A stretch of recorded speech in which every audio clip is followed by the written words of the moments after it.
My name is Dr. Ghassan Abu Sita. My name is Dr. Ghassan Abu Sita. I am a plastic and reconstructive surgeon.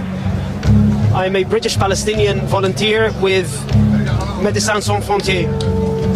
This morning, upon the request of Al Ahli Hospital administration, I moved from Shifa Hospital to Al Ahli Hospital to help out with the treatment of some of the wounded, as the number of wounded had exceeded the number of beds in the hospital.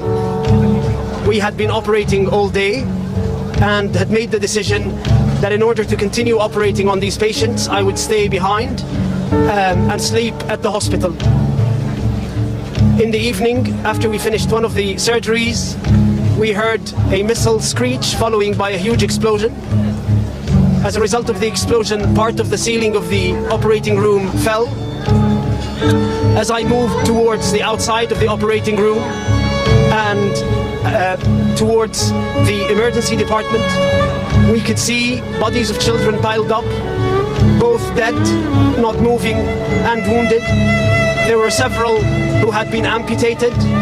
I tended to a man who had his leg blown off at the thigh.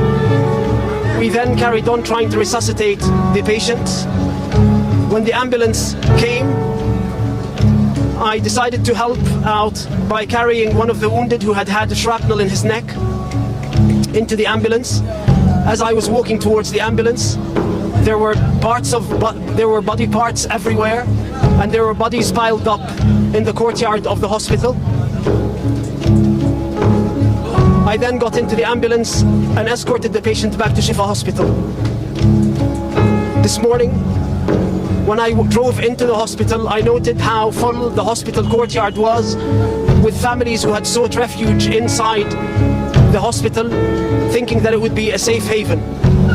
It's these very same families who are now either dead or critically wounded as a result of this attack. This is a war crime that the world has seen coming. Israel has been warning the entire world that it was going to attack Palestinian hospitals, and it did exactly that. Every Western politician who has declared unconditional support for Israel's war effort on the Palestinian people has the blood of these children on their hands. That unconditional support is what led us to this massacre. The impunity that Israel believes it has from its Western allies is what has led to this massacre. No other country feels the impunity to target hospitals and get away with it. What happened today is a war crime, and if the Israelis get away with it again, then more war crimes will be committed and more hospitals will be targeted. أنا اسمي الدكتور غسان سليمان أبو ستة. أنا جراح تجميل وترميم من بريطانيا.